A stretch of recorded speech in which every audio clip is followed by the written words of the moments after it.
नमस्कार, मेरा नाम ज्ञानेश्वर है और आपने देखना शुरू किया है लाइव से। मेरे साथ रोज की तरह दिल्ली से जुड़ रहे देश के जाने माने सीनियर जर्नलिस्ट अजीत द्विवेदी जी।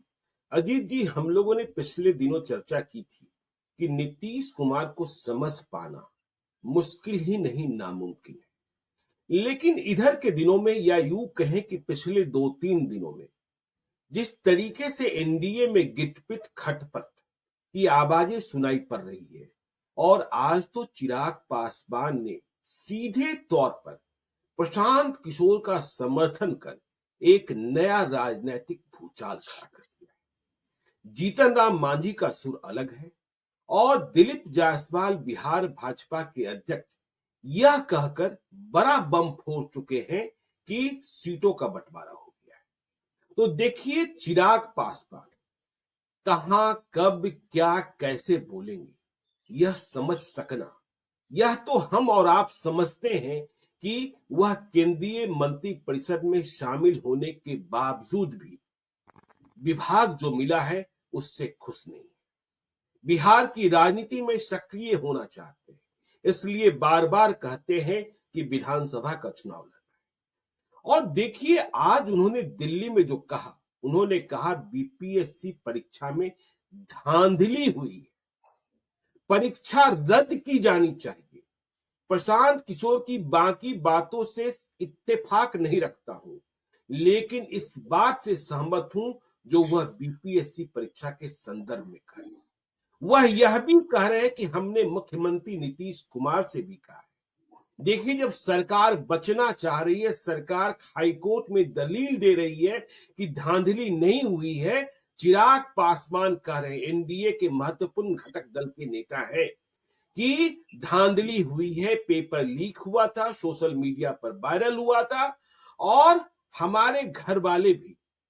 तो ये इतना बड़ा बवाल, क्योंकि कयास तो कई लगाए जाते हैं कि प्रशांत किशोर के साथ क्या आगे चलकर चिराग पासवान की दोस्ती हो सकती है। मैं इस बात को सिरे से खारिज करता हूं, लेकिन प्रशांत किशोर को यदि, माफ कीजिएगा, चिराग पासवान को यदि 20-25 सीटें देकर सिमटाने की कोशिश की जाएगी तो चिराग पासवान कुछ नया भी कर सकते हैं, जैसा 2020 में किया था। आपने देखा कि पिछले दिनों चिराग पासवान ने सिवान में अंडरवर्ल्ड के बाहुबली, जेल आने जाने वाले खान ब्रदर्स अयूब खान और रईस खान को लोजपा आर में शामिल कराया। इस बात से भाजपा दुखी है और भाजपा ने आपत्ति जाहिर की है, और भाजपा के लोग कह रहे हैं, जेडीयू भी साथ है, कि खान ब्रदर्स को भले चिराग पासवान ने शामिल करा लिया हो, लेकिन एनडीए का टिकट नहीं मिलेगा। तो यह तो बात हुई चिराग पासवान की। जीतन राम मांझी कह रहे हैं 20 सीट से कम नहीं, 2020 में 7 सीटें वह नीतीश कुमार के खाते में है। और दिलीप जायसवाल कह रहे हैं कि एनडीए में सीटों का बंटवारा हो गया। तो क्या बंटवारा वैसा ही है जो हम लोगों ने पहले कहा था कि फार्मूला निकल चुका है, चिराग पासवान को बीजेपी संभाले और जीतन राम मांझी, उपेंद्र कुशवाहा। खबर यह भी आ रही है कि रामेश्वर महतो, जो जेडीयू के एमएलसी थे, जेडीयू से त्याग पत्र दिया, वह भी अब उपेंद्र कुशवाहा की पार्टी में शामिल होने जा रहे हैं 23 तारीख को। तो बहुत हलचल है। और उधर आरजेडी की राष्ट्रीय कार्यकारिणी की बैठक भी होने वाली है, राहुल गांधी भी पटना आने वाले हैं कल दोनों, और जेपीसी की टीम भी, ओवैसी भी। तो पटना में हलचल है। अजीत जी, चिराग पासवान का यह भूचाल, बीपीएससी में धांधली हुई है, परीक्षा रद्द होनी चाहिए, प्रशांत किशोर से मैं सहमत हूं। देखिए ज्ञानेश्वर जी, अभी जिस दिन आपने जो याद दिलाया, सबसे पहली बात जो कही कि नीतीश कुमार को लेकर के हम लोगों ने जो चर्चा की थी कि उनको समझना मुश्किल ही नहीं नामुमकिन है, तो उनको चिराग पासवान कुछ कुछ समझते हैं, उनको समझने की कोशिश करते हैं, उनके दाव को वो समझना चाहते हैं और उसको फेल करना भी चाहते हैं। तो एक दाव उस दिन नीतीश कुमार ने चला। देखिए, दोनों के अंदर जो गांठ है नीतीश कुमार और चिराग पासवान की, वो इतनी आसानी से नहीं खुलने वाली है। दोनों तरफ से कोशिशें हुई, भारतीय जनता पार्टी के की पहल पर कोशिशें हुई, दोनों लोगों ने दूरी मिटाने की कोशिश की, लेकिन आप सोचिए कितनी बड़ी गांठ है ज्ञानेश्वर जी। नीतीश कुमार आज तीसरे नंबर की पार्टी है तो चिराग पासवान की वजह से है। जो 70-71 सीट की उनकी पार्टी थी वो 43 सीट पर आ गई, और बाई इलेक्शन जीत करके अब 45 सीट पर है जेडीयू। तो ये चिराग पासवान की वजह से है, चिराग पासवान ने उनको हराया। और बिल्कुल। चिराग पासवान जो पिछले लोकसभा में एक सिंगल एमपी की पार्टी रह गए थे, उनकी चिराग पासवान की जो उनके पिता की बनाई पार्टी थी लोक जनशक्ति पार्टी, उस पार्टी का विभाजन हुआ, वो पार्टी टूटी। और आज आप हम सब आदमी लोजपा आर कहते हैं, लोक जनशक्ति पार्टी रामविलास जो नाम हुआ, ये नीतीश कुमार की वजह से हुआ। बिल्कुल। नीतीश कुमार को इन्होंने एक घाव दिया कि उनको चुनाव हरवाया विधानसभा में, तो उन्होंने बदला निकाला पार्टी तोड़वा करके। इनकी पार्टी टूटी, 5 एमपी एक तरफ चले गए और चाचा पशुपति पारस केंद्र में मंत्री बने और बियाबान में भटकते रहे।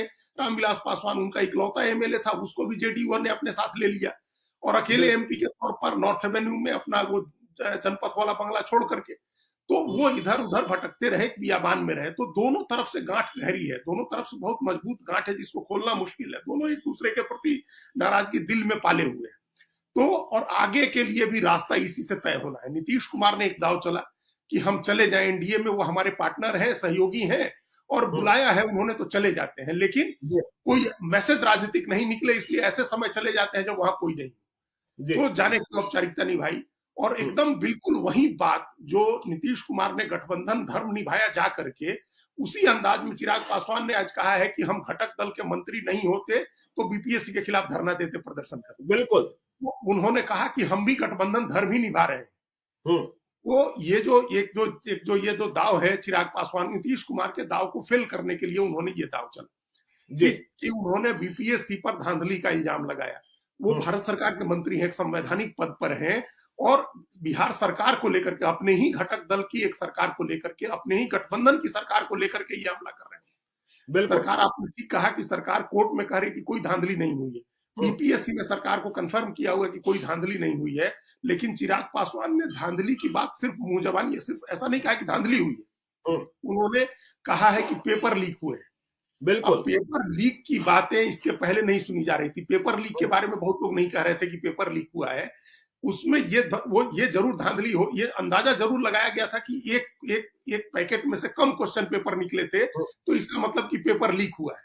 किसी ने ये दावा नहीं किया कि 1:06 में हाईकोर्ट में भी दलील दी गई कि हैंडल एक्स पर पेपर, चूंकि वहां पेपर लूट लिए गए थे, छीन लिए गए थे, तो वो पेपर मतलब आ गए थे, वो पेपर। लेकिन जो पहला बापू सभागार वाले परीक्षा केंद्र पर जो आपत्ति हुई पहले, वो सिर्फ इसी से शुरू हुई थी कि एक पैकेट में कुछ कम क्वेश्चन पेपर, तो ये कहा गया कि पेपर्स लीक हुए हैं। लेकिन जो दलील दी गई हाईकोर्ट में, वो एक अपोजिशन के लीडर के नाते चिराग पासवान ने कही है कि हैंडल एक्स पर और ऐसे भी व्हाट्सएप में जो बीपीएससी के पेपर थे वो सर्कुलेट हो रहे थे, तो इसका मतलब कि पेपर लीक हुआ है। फिर उन्होंने और बच्चों की इस पर भी सवाल उठाए, जो हम लोग बार बार कहते रहे कि जो सामान्यकरण है, नॉर्मलाइजेशन का प्रोसेस है, उसमें धांधली करने का मौका मिलता है। ये बात चिराग पासवान ने कही कि आपने एक परीक्षा केंद्र पर आपने परीक्षा दूसरे प्रश्न पत्र से कराया है और बाकी जगह दूसरे प्रश्न पत्र से हुए हैं, तो इसमें किसी को फायदा किसी को नुकसान होगा। और फिर बापू सभागार वाली परीक्षा आपने 22 अलग अलग सेंटर्स पर ली है, तो इसको रद्द करिए, आप इस तरह से नहीं कर सकते, आप इस परीक्षा को रद्द करिए और धांधली हुई है और परीक्षा को रद्द करिए। ये भी है ना कि 3 प्रश्न पत्र जो दोबारा परीक्षा हुई बापू परीक्षा केंद्र वाली, उसमें 3 प्रश्न डिलीट कर दिए गए क्योंकि वह प्रश्न ही गलत थे, तो 3 नंबर तो ऐसे ही मिल गए। इसके लेकर भी तो यह चल रहा है ना कि भाई आपने फायदा तो पहुंचा दिया। वही नॉर्मल, फिर आप नॉर्मलाइजेशन करेंगे ना, आप उसको किसी, इनको अगर एडवांटेज हुआ, बिना जवाब दिए अगर 3 सवालों के नंबर जुड़ेंगे सभी छात्रों में, तो फिर आपको बाकी पहले जो परीक्षा दे चुके हैं उनके साथ भी तो कुछ इस तरह का करना होगा ना। यही तो सामान्यकरण की प्रक्रिया है जिसमें आपको मौका मिल जाता है कि आप चुनिंदा लोगों की मदद कर दें। तो इस पर भी उन्होंने सवाल उठाया कि आप जो अलग अलग प्रश्न पत्र से हुए या ये धांधली हुई, इसकी वजह से भी आपको रद्द करके परीक्षा करानी चाहिए, प्रश्न पत्र लीक हुए। उन्होंने कई तरह के धांधली के आरोप लगाए। तो अब वो कोई ऐसा साधारण नेता नहीं है, एक पार्टी के प्रवक्ता नहीं है या पार्टी के पदाधिकारी नहीं है, केंद्र सरकार के मंत्री हैं और अपनी ही राज्य सरकार पर, अपने गठबंधन की राज्य सरकार पर ये इल्जाम लगा रहे हैं कि धांधली हुई है। तो ये गंभीर मामला है और ये एनडीए में बड़े स्तर पर इस बात पर विचार होगा, ये बड़े स्तर पर ये सवाल उठेगा। जेडीयू और बीजेपी के लोगों के बीच आपस में चर्चा होगी, चिराग पासवान को किस तरह से हैंडल किया जाए, इस मामले में क्या स्टैंड लिया जाए, इस पर अब बड़े लोग तय करेंगे। मतलब जेडीयू बीजेपी चर्चा करेगी कि अब इस चीज को कैसे हैंडल करना है।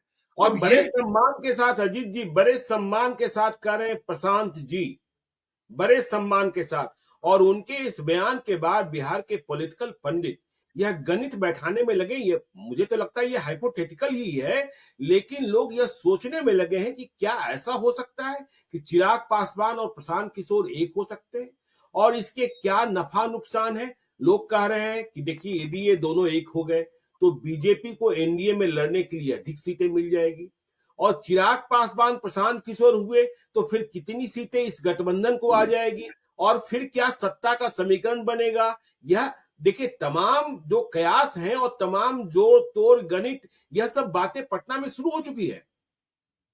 देखिए ये कोई चिराग पासवान ने पहली बार तारीफ नहीं की है प्रशांत किशोर की, वो पहले भी करते रहे हैं, और तभी इस तरह की जब भी वो बोलते हैं तभी इस तरह की चर्चाओं को बल मिलता है। पहले भी उन्होंने प्रशांत किशोर की तारीफ की थी, उनके कॉज की, वो जिस तरह से काम कर रहे हैं उसकी तारीफ की थी उन्होंने, और हम सब लोगों ने देखा कि किस तरह से इमामगंज के चुनाव में वो बाई इलेक्शन में प्रचार करने नहीं गए, और उस समय भी उन्होंने तारीफ की थी प्रशांत किशोर की। बाई इलेक्शन के पहले भी उन्होंने प्रशांत किशोर की तारीफ की थी, और वो उस बाई इलेक्शन में इमामगंज नहीं गए जहां से प्रशांत किशोर ने जितेंद्र पासवान को उम्मीदवार बनाया था।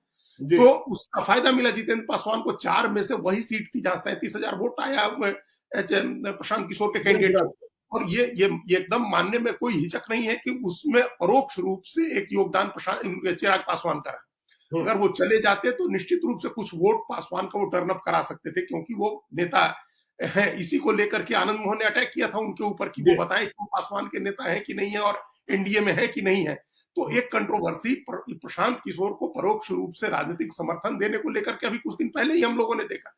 और ये तो ऐसा कॉज है जिस कॉज को लेकर के कोई भी आदमी प्रशांत किशोर की तारीफ करता है तो उसका समर्थन बढ़ेगा ही बिहार में। क्योंकि नौजवान और छात्र अगर आंदोलित हैं, बीपीएससी के अभ्यर्थी अगर आंदोलित हैं और उनका परिवार उनके साथ है, तो अगर उनके समर्थन में कोई भी कुछ बोलेगा तो उसको लोग समर्थन देंगे। मैंने पिछले दिनों संगत पंगत में कहा कि देखिए चिराग पासवान जो कह रहे हैं, यदि बीपीएससी के मुद्दे पर और युवाओं के मुद्दे पर, छात्रों के मुद्दे पर, बेरोजगारों के मुद्दे पर उन्हें बिहार की राजनीति करनी है, और यदि वह केंद्रीय मंत्री परिषद छोड़ देते हैं इस मुद्दे पर, तो वह प्रशांत किशोर से ज्यादा चहेते हो जाएंगे, और फिर प्रशांत किशोर और चिराग पासवान मिल गए। देखिए जो लोगों ने गणित जोड़ना शुरू किया है कि बीजेपी के पास लड़ने के लिए अधिक सीटें होगी, नीतीश कुमार के खिलाफ एंटी इनकम्बेंसी, नीतीश कुमार के मेंटल फिटनेस और मेंटल इलनेस पर जो सवाल उठ रहे हैं, वैसी स्थिति में बीजेपी क्या कोई एक और भी चाल चल रही है जिसका पता लोगों को नहीं चल पा रहा है? देखिए अब ये तो आपने पहले ही कहा दिया कि हाइपोथेटिकल है, लेकिन हाइपोथेटिकल मान के ही हम लोग एक सिनेरियो एक विजुअलाइज करते हैं, एक सिनेरियो विजुअलाइज करते हैं हम लोग कि क्या हो सकता है अगर प्रशांत किशोर और चिराग पासवान मिल जाते हैं। पिछली बार 135 सीटों पर चिराग पासवान ने उम्मीदवार उतारे थे और उनको 5.66% वोट आया था, और वो वोट उसमें उनका अपना कोर वोट भी था और 135 कैंडिडेट्स का भी वोट था। देखिए कैंडिडेट्स का वोट बड़ा इंपॉर्टेंट होता है, बहुत महत्वपूर्ण हो जाता है कैंडिडेट्स का वोट। 24 लाख के करीब उनको वोट आया था 135 सीटों पर। तो मान के चले कि 20,000 के करीब एवरेज वोट, 18-20,000 उनके पर कैंडिडेट को आया। तो ये उसमें 5-7 हजार वोट कैंडिडेट का होगा, चूंकि 10,000 तक भी हो सकता है, चूंकि कैंडिडेट्स कई बहुत बड़े थे उनके पास। हम लोगों ने देखा राजेंद्र सिंह चुनाव लड़ रहे थे दिनारा से, या उषा विद्यार्थी चुनाव लड़ रही थी, तो ये सब लोग बड़े नेता थे जो लोग लोक जनशक्ति पार्टी के टिकट से चुनाव लड़े, तो उनका भी वोट होगा 5.66% में। अगर हम लोग मान ले कि 3% भी वोट चिराग पासवान का है तो बिहार में एक बड़ा वोट होता है कि वो एक 3% वोट अपने 3% मान ले कि कैंडिडेट का वोट था, 3% इनका अपना वोट था, तो वो एक बड़ा वोट होता है। और अभी हम लोगों ने देखा कि 4 सीटों के बाई इलेक्शन में एवरेज 10% वोट ले आए प्रशांत किशोर के कैंडिडेट्स, तो उनका 5.66% और इनका प्रशांत किशोर का 10% एवरेज हम लोग माने तो ये लगभग 15% वोट है। तो ये हम उस दिन भी हम जिस चर्चा में आपको बार बार ये कह रहे थे कि 20% जब पार्टी के निर्माण के मतलब 2 महीने भी पूरे नहीं हुए थे। हाँ बिल्कुल। वो प्रशांत किशोर तो बिल्कुल ही एकदम बिना किसी पूर्व तैयारी के वो उतर गए थे चुनाव में। उस इलाके में उनकी पदयात्रा भी नहीं हुई थी, लेकिन वो अनाउंस हो गया था इलेक्शन, तो वो चले गए थे उसमें, और कोई बड़ा मुद्दा भी नहीं था। हाँ, जो उस दिन बार बार हमारा ये कहना, और अभी भी आप आंकड़े उठा करके देखेंगे चुनाव आयोग के, तो 20-22%, 18 से 22% कह सकते हैं, ऐसा वोट है जो दोनों में से किसी महत्वपूर्ण गठबंधन को नहीं जाता है। बिल्कुल। तो वो वोट अपने लिए, तो इसका मतलब जगह तलाश रहा है ना। दोनों को अगर कोई वोट रिजेक्ट कर रहा है लगातार, हमेशा हर चुनाव में रिजेक्ट कर रहा है, अगर 20% आदमी 22% आदमी अगर दोनों गठबंधनों को रिजेक्ट कर रहा है, तो इसका मतलब कि वो नए गठबंधन की तलाश कर रहा है। या नई जी पार्टी की तलाश कर रहा है। वो इसी तलाश में वो पिछला उपेंद्र कुशवाहा और एमआईएम बसपा का गठबंधन बना, उसमें भी 3-3.5% वोट आ गए, 8.5% वोट निर्दलियों को आ गए। तो ये उस कहीं भी दे रहा है वोट। वो सोच के बैठा है कि इन दोनों को नहीं देना है, इस इंडिया ब्लॉक का एनडीए को नहीं देना है। तो अगर ये दोनों एक साथ हो जाते हैं, हम लोग एक कल्पना कर रहे हैं, एक सिनेरियो विजुअलाइज कर रहे हैं, तो फिर उस इनका जो 15% का वोट है और उसमें उस 18% का कुछ हिस्सा जो इसमें भी शामिल है, तो कुल 15-20% तो वोट ये लोग आराम से ले सकते हैं। 15% से ऊपर वोट जो है दोनों आराम से ले सकते हैं, और तब दोनों का समीकरण बिगड़ जाएगा। दोनों का समीकरण बिगड़ जाएगा। जी दोनों का समीकरण बिगड़ेगा। ऐसा नहीं है कि किसी एक का समीकरण बिगड़ेगा। देखिए, प्रशांत किशोर की जो पॉलिटिक्स है, जिस पॉलिटिक्स में लोग कह रहे थे कि वो उनकी राजनीति से एनडीए को फायदा हुआ, वो पॉलिटिक्स तो छोड़ेंगे नहीं। फायदा किसी को, वो किसी को जानबूझ के फायदा नहीं पहुंचा रहे। अगर कोई कोलेटरल बेनिफिशियरी अगर बीजेपी हो रही है या जेडीयू हो रहा है, तो इसकी चिंता उनको नहीं है, लेकिन वो राजनीति अपनी करेंगे। मुसलमान, अभी आपने खान बंधुओं का नाम लिया, चिराग पासवान की राजनीति जो है उसमें मुसलमानों का स्थान है। उनके पिताजी की राजनीति में भी मुसलमानों का स्थान रहता था हमेशा। तो एक सद्भाव मुसलमानों का अभी भी उनके प्रति है, और प्रशांत किशोर के प्रति तो है ही। तो प्रशांत किशोर जब अकेले होते तो लोग कह सकते थे कि भाई वोट कट जाएगा आरजेडी का, तो हो सकता है नहीं मिले। लेकिन अगर चिराग पासवान भी आ गए, दो ऐसे नेता जिनके प्रति मुस्लिम समाज सद्भाव रखता है, अगर साथ मिलकर के लड़ रहे हैं, और मुसलमानों को एक यकीन होता है कि प्रशांत किशोर की वजह से फॉरवर्ड और चिराग पासवान की वजह से पासवान दलित का एक बड़ा हिस्सा, जो सबसे मजबूत हिस्सा है, वो जुड़ रहे हैं साथ में, तो फिर मुसलमान को जाने में दिक्कत नहीं होगी। वो टैक्टिकली वोटिंग करेगा, लेकिन कई जगह इनके साथ चला जाएगा। तो फिर एक समीकरण, पासवान का वोट और फॉरवर्ड का वोट कटने से अगर एनडीए का बिगड़ेगा, तो मुसलमान का वोट कटने से इंडिया ब्लॉक का बिगड़ेगा, आरजेडी कांग्रेस का समीकरण बिगड़ेगा। अगर दोनों ही आते हैं, दो बड़े चेहरे, जिन चेहरों को बिहार के लोग सबसे ज्यादा पसंद करते हैं, जो बिहार की अस्मिता की बात करते हैं, जो दो लोग बिहार और बिहारियों की बात करते हैं, जो दो लोग बिहार के पलायन रोकने की बात करते हैं, रोजगार और शिक्षा की बात करते हैं, अगर वो दोनों लोग साथ आते हैं तो एक बड़ी ताकत बन सकते हैं। आएंगे कि नहीं आएंगे, ये हम लोग अभी कुछ नहीं कर रहे हैं। आपने पहले हम लोग एक सिनेरियो हम लोग विजुअलाइज कर रहे हैं, और इसके पीछे बार बार कहते भी हैं कि उन्हें मुख्यमंत्री नहीं बनना है। हाँ, वो कहते हैं, तो ये चर्चा होती है कि क्या प्रशांत किशोर की तरफ से मुख्यमंत्री का चेहरा हो सकते हैं चिराग पासवान। तो बिहार फर्स्ट की बात करते हैं वो। तो एक इनोसेंट जो एक एनालिसिस है वो ये है, जिसको आप नाइव व्यूज भी कह सकते हैं, वो ये है कि हम लोगों ने एक हाइपोथेटिकल सिचुएशन की कल्पना की, दोनों साथ आ जाते हैं तो उनको 15 से 20% वोट वो लोग ले सकते हैं और दोनों का खेल बिगाड़ सकते हैं। लेकिन चिराग पासवान जो कर रहे हैं, उसके पीछे क्या बीजेपी का कोई खेल है फिर से वापस? बिल्कुल, इस बात को भी तो समझने की जरूरत है, क्योंकि वो केंद्र सरकार के मंत्री हैं, उनको सारी सुविधाएं केंद्र सरकार की तरफ से मिल ही रही है, बतौर मंत्री वो सारी सुविधाएं ले रहे हैं वो। और बीजेपी उनका कितना ख्याल रख रही है कि देखिए, झारखंड में भी उनका एक एमएलए हो गया, जी दिल्ली में भी का एमएलए है, तो झारखंड में एक लोक जनशक्ति पार्टी का भी एमएलए हो गया, उनको भी एक टिकट दी। और इस बार जब रामविलास पासवान जी थे, तब उनको टिकट मिला था दुमका में, लिट्टीपाड़ा या शिकारीपाड़ा की सीट मिली थी, जहां 5,000-6,000 वोट आया था। इस बार जो सीट मिली वो चतरा की सीट मिली, जो एकदम बिहार की राजनीति से प्रभावित होने वाली सीट है, और वहां चिराग पासवान का कैंडिडेट जीता। दिल्ली में भी देखिए, जेडीयू को भी एक ही सीट मिली है दिल्ली में, और चिराग पासवान को भी एक सीट दे दी बीजेपी ने, देवली की सीट इस बार दी है उनको लड़ने के लिए। और चिराग और जेडीयू पहले पिछली बार 2 सीट लड़ी थी दिल्ली में, उसकी सीटें एक हो गई, जेडीयू का कद कम हो गया, कम किया और बराबर कर दिया चिराग पासवान को। तो बीजेपी एक तरफ उनको इतना खुश कर रही है कि वो 2 सीट मांग रहे हैं, उनको जीतने वाली सीटें दी जा रही है, अच्छी सीटें दी जा रही है उनको लड़ने के लिए। जेडीयू की सीटें कम की जा रही है, उनको केंद्र में मंत्री बना करके रखा ही गया है। और जो पशुपति पारस के साथ एक ओवररीच जो हो रहा था, आउटरीच प्रोग्राम जो चल रहा था कि आउटरीच करेंगे, बीजेपी आउटरीच कर रही थी, अमित शाह मिले थे, वो भी दूरी बना ली, तभी पशुपति पारस अब आरजेडी की तरफ अपनी जगह देख रहे हैं। तो चिराग पासवान को जो चीज अच्छी लगे वो सारी चीजें बीजेपी कर रही है। और फिर चिराग पासवान का अटैक अगर राज्य सरकार के ऊपर हो रहा है, एनडीए के ऊपर हो रहा है, देखिए ये भी एक खबर थी, आप इसकी पुष्टि करेंगे या कि उन्होंने मुख्यमंत्री के नाम पर वो चुप रह गए कि मुख्यमंत्री कौन बनेगा बिहार का। बिल्कुल, इस नाम पर वो चुप रह गए, उन्होंने कहा कि मुख्यमंत्री एनडीए का ही बनेगा।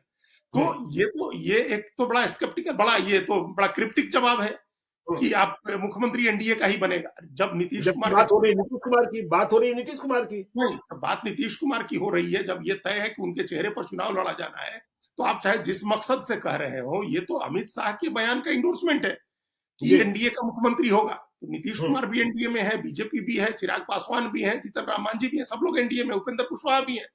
तो ये बड़ा क्रिप्टिक रिमार्क है और ये इंडोर्समेंट है एक तरह से अमित शाह की बात का। तो बीजेपी के साथ जहां इतना सद्भाव दिख रहा है, इतनी सारी अच्छी चीजें दिख रही हैं, और वहां आप स्टेट गवर्नमेंट को अटैक कर रहे हैं, राज्य सरकार को आपने कहा कि धांधली हुई है, जबकि राज्य सरकार कह रही कोई धांधली नहीं हुई है, राज्य सरकार कह रही कि परीक्षा कैंसिल नहीं करेंगे, आप कह रहे हैं कि परीक्षा कैंसिल करिए, ये तो सीधा टकराव है। और इस सीधे टकराव का फिर इससे भी एक संदेह पैदा होता है। देखिए, दो चीजें हो गई, एक तो ये चीज कि वो ऐसे आदमी है जो लड़ने भिड़ने को तैयार रहते हैं, बिहार के हित के लिए वो कुछ भी कर सकते हैं, तो एक तो ये इमेज है, और उस इमेज के तहत आप कर रहे हैं, छात्रों के साथ खड़े हुए। हालांकि इतनी देर कर दी कि मतलब वो जो गाना है कि बहुत देर कर दी मेहरबान आते आते, तो इतने दिन से आंदोलन चल रहा है छात्रों का, तब तो प्रशांत किशोर लीड कर रहे थे, दूसरे लोग आंदोलन का नेतृत्व कर रहे थे, आपने कुछ नहीं कहा।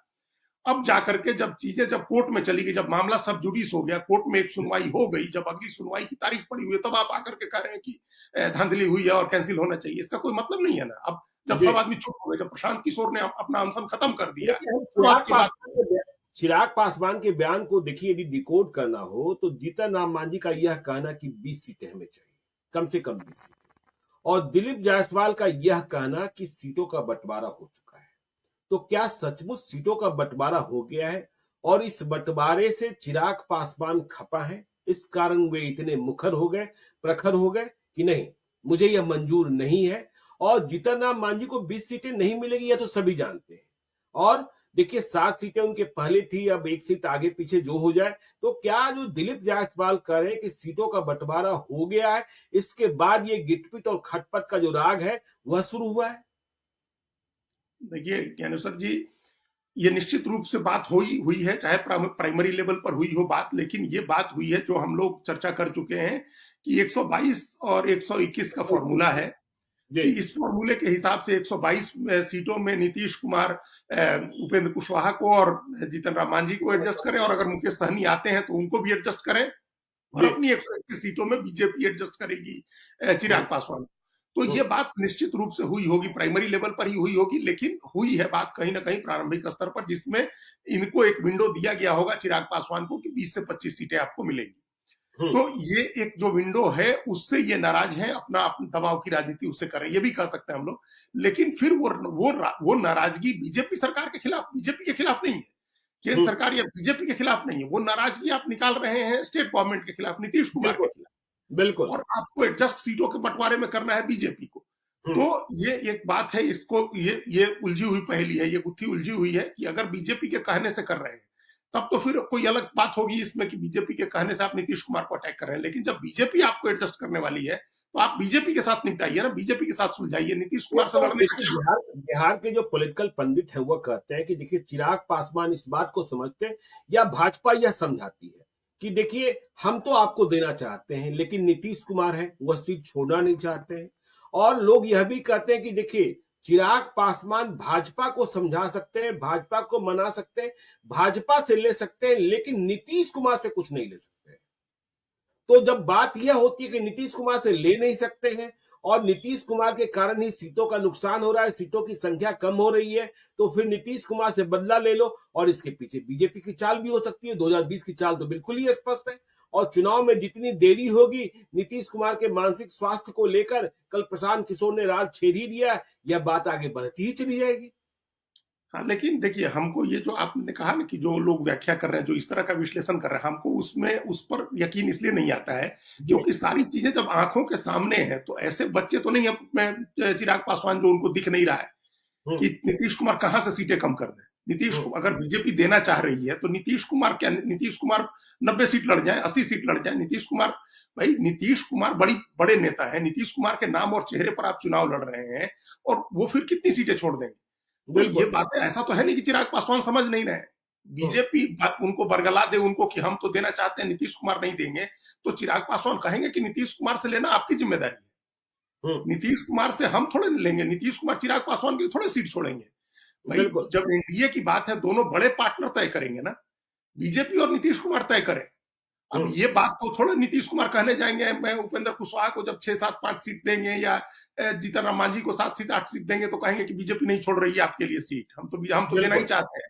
तो ये बातें नहीं चलती है। ये सब कोई बच्चे नहीं, ये सब बहुत मजे हुए खिलाड़ी हैं, बहुत दिन से इन लोगों ने राजनीति देखी हुई है। तो जो भी बात हो रही है सब सामने है एकदम। आम सीटों की सीटें तो 243 ही है ना, और जी सबको पता है कि कौन कितना लड़ सकता है और किसकी क्या हैसियत है। लड़ के क्या देख लीजिएगा, मतलब 35-40 सीटें तो लड़े थे 2015 में बीजेपी के साथ चिराग पासवान, तो क्या हो गया था? हम्म क्या मिली थी सीटें उनको? 4 ही तो सीट मिली थी। बिल्कुल और 21 सीट लड़े थे जीतन राम मांझी, तो 1 सीट मिली थी। अब आप सोचिए कि जब आप नीतीश कुमार साथ थे और जीतन राम मांझी चुनाव लड़े तो 7 सीट लड़के 4 जीत गए, और जब नहीं। नीतीश नहीं थे। चिराग के लोग यह भी कह रहे हैं ना, चिराग के लोगों के भीतर की जो मान्यता है, जो आंतरिक खबरें हैं कि बिहार की जनता जो है 2020 में नीतीश कुमार से जितना गुस्सा थी उससे अधिक गुस्सा है और इसे भुनाने का अधिक मौका मिला हुआ है, यह मानकर ये अपनी रणनीति बना रहे हैं। वैसे में हम फिर कह रहे हैं कि नीतीश कुमार का विकल्प भी बिहार में तलाशा नहीं जा सका है। देखिए, ये फिर अपने मन को तसल्ली दे रहे हैं चिराग पासवान के लोग, कि लोग 2020 में नीतीश कुमार से गुस्सा थे। लोग नीतीश कुमार से गुस्सा होते तो बीजेपी को भी हरवा देते, बिल्कुल एनडीए को हरवा देते, पूरे एनडीए को हरवा देते।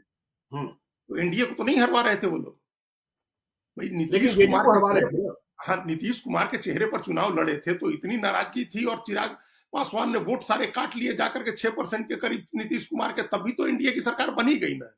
जी तो नीतीश कुमार के साथ के खिलाफ गुस्सा था 2020 में, ये कहना बहुत ज्यादती है, बहुत मतलब बिना मतलब की बात है, इसका कोई आधार नहीं भाई। 2019 का लोकसभा चुनाव आप देखिए क्या रिजल्ट आया था 2019 के लोकसभा चुनाव में। एक सीट मिली थी समूचे इंडिया ब्लॉक को, 1 सीट मिली थी।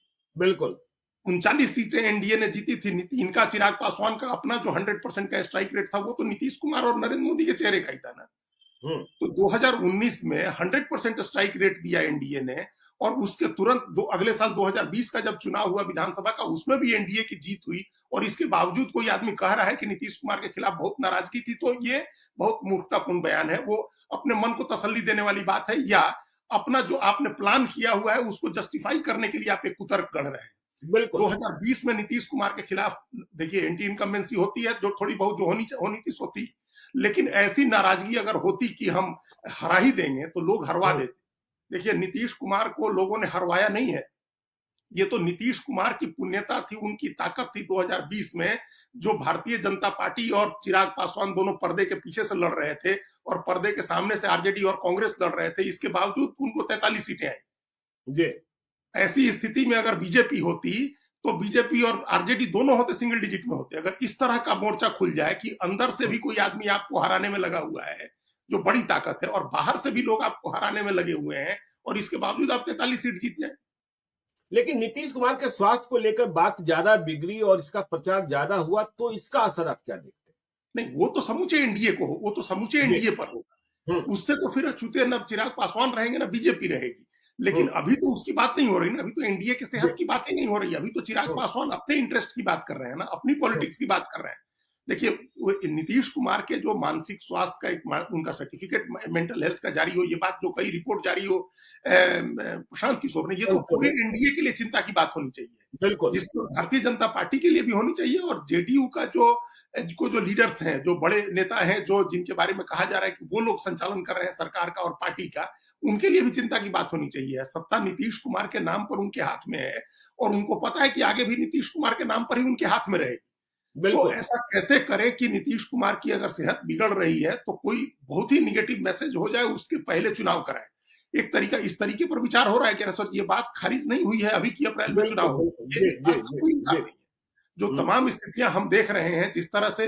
अब जैसे हमसे किसी ने एक सवाल पूछा, जो हम पूछ रहे हैं आपके सामने रख रहे हैं, कि मान लीजिए कि अब यात्रा नीतीश कुमार की खत्म हो जाएगी 15 फरवरी, तो उसके बाद क्या होगा? उसके बाद क्या पॉलिटिकल अभियान है आपके पास? क्या राजनीतिक अभियान है उसके बाद? कोई नहीं। वही जो कोऑर्डिनेशन कमेटी की कोऑर्डिनेशन की बैठक जो 5 पार्टियों के प्रदेश अध्यक्ष जो घूम घूम के जिलेवार कर रहे हैं, ये 20 फरवरी को खत्म हो जाएगा। उसके बाद क्या जी? तो भारत सरकार का बजट आ जाएगा 1 फरवरी को। उसके बाद क्या? अभी भारत सरकार ने केंद्रीय कर्मचारियों के लिए 8वें वेतन आयोग की घोषणा कर दी। तो जो चीजें, जब आप एक राजनीति को क्रिसेंडो पर पहुंचा देंगे, जब आप पीक पर लेके चले जाएंगे अपने कैंपेन को, उसके बाद क्या आप इंतजार करेंगे 9 महीना 10 महीना चुनाव होने का? बिल्कुल। जब आप कोऑर्डिनेशन कमेटी की बैठक कर लेंगे, जब नीतीश कुमार की यात्रा हो जाएगी, बजट हो जाएगा, तो उसके बाद तुरंत चुनाव होगा, जो एक संभावना दिख रही है। तो नीतीश कुमार के हेल्थ को लेकर के जो सवाल उठ रहे हैं, उस कंसर्न को तो एड्रेस करने का तरीका यही है कि उसको लिंगर ऑन नहीं किया जाए, उसको लंबा नहीं खींचे, हम लोग नवंबर तक नहीं ले जाए। लेकिन वो पूरे एनडीए की चिंता है, वो चिंता प्रशांत किशोर ने जरूर बताई है, लेकिन चिराग पासवान ने नहीं जताई है। चिराग पासवान हो चाहे जीतन राम मांझी हो, दोनों की चिंता ज्यादा से ज्यादा सीट लेने की है। नहीं वो ठीक है, लेकिन अब अजीत जी देखिए, हम अंतिम सवाल पर आते हैं। चिराग पासवान अभी विदेश जा रहे हैं। देखिए 31 तारीख को फाइनल हियरिंग है पटना हाईकोर्ट में, मतलब अगली सुनवाई की तारीख है। और चिराग पासवान ने देखिए घटक दल में, मतलब एनडीए में है, केंद्र में मंत्री हैं, और उन्होंने कह दिया परीक्षा में धांधली हुई। अब तो यदि परीक्षार्थियों के साथ खड़ा होना है तो रास्ता यही बचता है ना कि चिराग पासवान पटना आएंगे, और जिन अभ्यर्थियों ने अब तक नीतीश कुमार से मुलाकात नहीं करने की कोशिश की और मुलाकात नहीं हो पाई, उन अभ्यर्थियों के साथ चिराग पासवान मुख्यमंत्री के पास चले जाएं, और 31 तारीख के पहले सरकार मान ले कि धांधली हो गई है और परीक्षा कैंसिल हो जाए, तो फिर चिराग पासवान की जीत हो जाएगी। लेकिन इसका क्रेडिट प्रशांत किशोर को भी मिलेगा। नहीं, इसमें से कुछ नहीं होने जा रहा है ज्ञान सर। देखिए हाँ, ये जो चिराग पासवान ने किया ना, ये बहुत देर कर दिया आने में, उन्होंने बहुत देर कर दिया आने में। मामला सब पुलिस है, हाईकोर्ट को डिसीजन लेना, हाईकोर्ट का इंट्रीम ऑर्डर आया हुआ है। अब हाईकोर्ट के इंट्रीम ऑर्डर के बीच में ये तो एकदम कोर्ट की अवमानना का मामला भी हो गया ना भाई। अब आप कोर्ट डिसाइड करेगा ना कि धांधली हुई है कि नहीं हुई है, कोर्ट डिसाइड करेगा ना कि री एग्जाम होगा कि नहीं होगा। जब हाईकोर्ट में चीजें चली गई, जब उस पर हाईकोर्ट को डिसाइड करना है, इंट्रीम ऑर्डर आ गया है, उसका फाइनल ऑर्डर आना बाकी है, तो फिर आप उसमें, अब सरकार, उसने जवाब मांगा है सरकार से, सारी चीजें मांगी है, तो कोर्ट को तय करना है। नहीं तो उसके पहले तो सरकार कर सकती है ना कि हमने जांच में पाया कि गड़बड़ी हुई थी, इसलिए हमने परीक्षा रद्द करने का फैसला किया है, हम कोर्ट को सूचित कर रहे हैं। देखिए, अब तो सरकार क्या डॉक्यूमेंट देती है, सरकार से जो मांगा गया है, जवाब मांगा है हाईकोर्ट ने, सरकार उस पर क्या जवाब देती है। अगर सरकार की तरफ से पीके शाही खुद पेश हुए, जो एडवोकेट जनरल हैं, और उन्होंने कहा कोर्ट के सामने कि कोई धांधली नहीं हुई है, तो कोर्ट पूछेगा नहीं कि फिर हमारे इंट्रीम ऑर्डर करने के बाद आपने कौन सी जांच कराई, जरा हमको भी दिखाइए जांच लिया करके। कौन सी सीबीसीआईडी लगाई आपने, सीबीआई लगाई, क्या लगाया आपने, किससे जांच कराई, जो आपको अचानक ये बात, जब इतने दिन से आप कह रहे थे कि नहीं हुई है, अब क्या हो गया। तो ये इस तरह से आंख में धूल झोंकना, कोर्ट की आंख में धूल झोंकना भी नहीं हो सकता है। तो ये चीजें जब आग निकल गई, सांप निकल जाने के बाद लकीर पीट रहे हैं चिराग पासवान। जब आना था, छात्रों के साथ खड़े होना था, तब तो वो खड़े नहीं हुए। अब जब मामला सब जुडिस हो गया, कोर्ट को डिसाइड करना है, तो अपनी राजनीति कर रहे हैं। और उनकी राजनीति विशुद्ध रूप से 14 जनवरी को मकर संक्रांति के दिन, जिस दिन नीतीश कुमार ने जाकर के नहीं जाने का जो मैसेज दिया, जो दाव दिया, उसके बाद से की चीजों से प्रभावित है।